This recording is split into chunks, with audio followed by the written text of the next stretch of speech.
फूल भी डाला।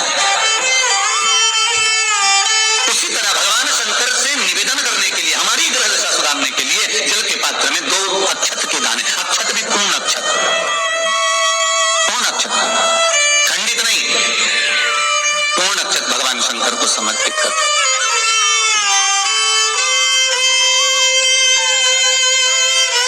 और बाबा भोलेनाथ को जब हम जल समर्पित करें तो राहु, केतु, मंगल, शनि, शुक्र, बृहस्पति जितने ग्रह हैं सब अनुकूल हो जाते हैं महाराज, सब अनुकूल, सारे अनुकूल।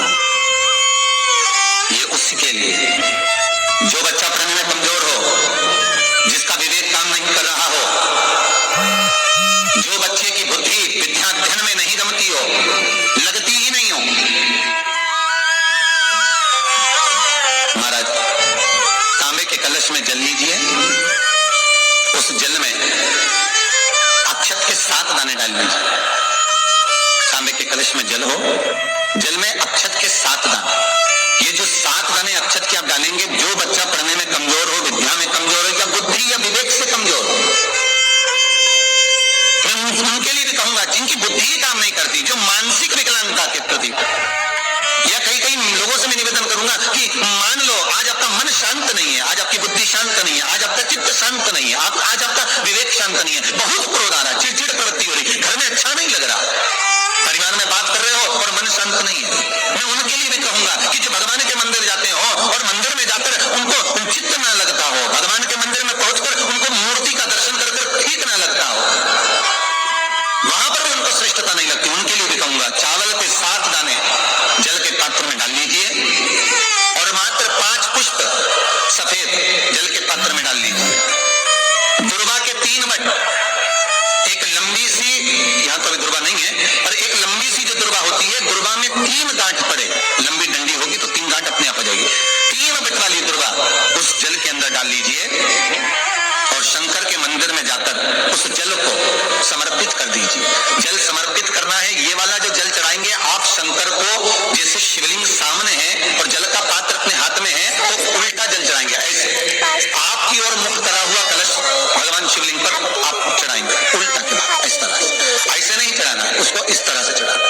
अपनी मात्र 15 से 20 मिनट में, जिसकी चित्त वृत्ति रमती नहीं हो, शांत नहीं हो रही हो, बुद्धि चित्त ना लग रहा हो, 15 से 20 मिनट में अंतर आ जाएगा, आपका हृदय चित्त प्रसन्न होगा। और बच्चों से निवेदन है, विद्या में कमजोर है, जिनकी विवेकता विकलांगता की हो, बुद्धि काम ना कर रही हो, तो जल चढ़ाने के बाद कटोरी में वो जल झेल कर उस जल का पान करना प्रारंभ कर दीजिए महाराज।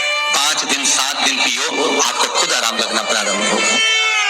भगवान शंकर पर रक्त चंदन चढ़ता है, भगवान शंकर पर पीला चंदन चढ़ता है, और भगवान शंकर पर कंकु, कुंकु, रोली नहीं चढ़ता। क्यों? क्योंकि भगवान शंकर के चरण में जब चोट लगी, कुंदुक का प्रहार करते समय कुंदुक चरणों में जाकर गिरा, माता ने वर मांगा भोलेनाथ से, बाबा आपके तन पर जो आज ये रक्त देखा है कभी ना देखूं। शंकर भगवान ने वर दिया, आज के बाद मुझे रक्त ना चढ़े।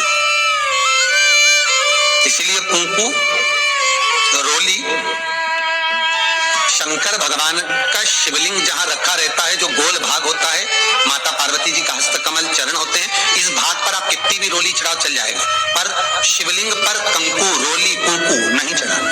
आसपास चढ़ाइए, चंदन चढ़ाओ, अभी चढ़ाओ, गुलाल चढ़ाओ, जो चढ़ाना है शिव को समर्पित करो।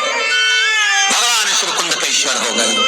शास्त्र कहता है जिसको रोग सताए तो एक कलश जल में थोड़ा सा शहद, उंगली में शहद लेकर, ओम लिखकर, कुंदकेश्वर भगवान का नाम लेकर किसी भी शंकर के मंदिर में जल समर्पित कर दे। थोड़ा सा जल किसी बेलपत्र के नीचे चढ़ा दे, उस जल को नैनों से लगाकर घर लेकर आए, थोड़ा सा घर में लाकर घर के दरवाजे पर उसको जल से बिंदी लगा दे या त्रिपुंड बना दे, उस घर से रोग बीमारी दूर हो जाती है। साहब कुंदकेश्वर का नाम लेकर चंदन के बताएं, पहला शिवलिंग,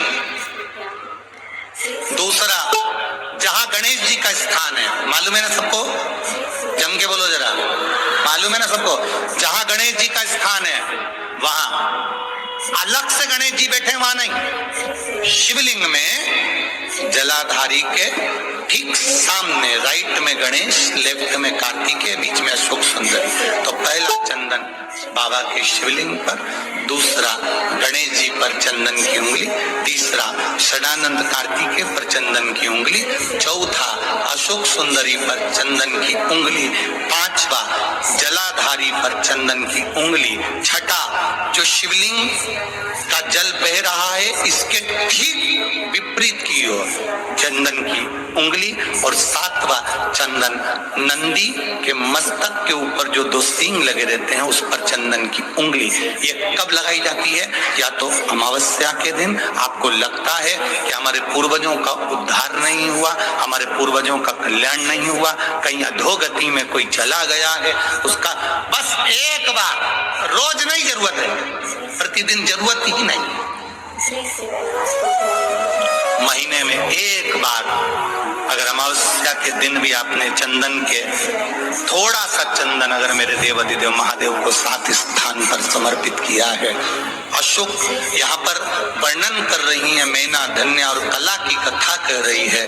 तीनों ने सनकादि ऋषियों से मांगा। चंदन भगवान को अति प्रिय होता है और चंदन ही एक ऐसा होता है जो पितरों को भी प्रिय होता है, जिसका स्पर्श मात्र लगने से पूर्वजों का कल्याण हो जाता है, वो चंदन।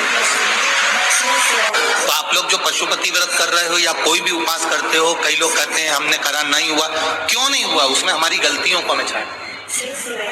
ये देखिए,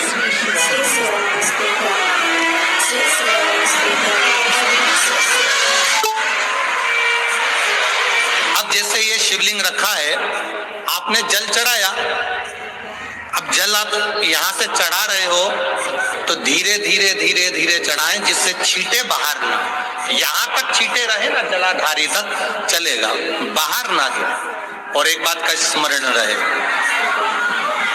यदि बेलपत्री, फूल, पत्ती जल चढ़ाने के बाद ये सब अगर नीचे गिर जाए, जलाधारी पर गिर गया या नीचे उतर गया, तुम्हारा पूरा जल चढ़ जाए, तुम्हारे पास में चंदन नहीं है, अबीर नहीं है, गुलाल नहीं है, कुछ भी नहीं हो, तो भी अपने हाथ की 3 उंगलियों से रेखा 3 खींचकर और फिर जो माला आदि भगवान की रखी थी उसी से भगवान का वापिस पूरा श्रृंगार कर फिर वापिस आइए, भगवान को पूर्ण श्रृंगार।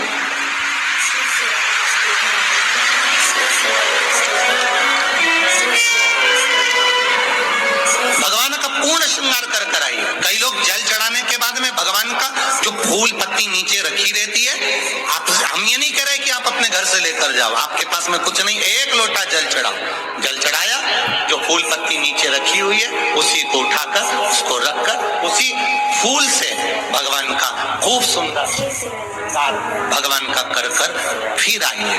क्यों? शिव का जब हम श्रृंगार कर आते हैं, माता पार्वती जी ने देवाधिदेव महादेव का श्रृंगार किया है, आप लोगों के स्मरण में होगा। राम जी ने माता जानकी का श्रृंगार किया है। रामचरित्र सुनिए कथा, रामायण सुनिए आप लोगों ने, रामायण सुनी होगी, तो उसमें माता बैठी है शिला के ऊपर और भगवान राम उनका श्रृंगार कर रहे हैं, एक कौवा आता है वो चोंच मार कर जाता है, ये सारा वृत्तांत आप लोगों ने श्रवण किया है। तो राम जी माता सीता का श्रृंगार करते हैं, भगवान कृष्ण राधा जी का श्रृंगार करते हैं।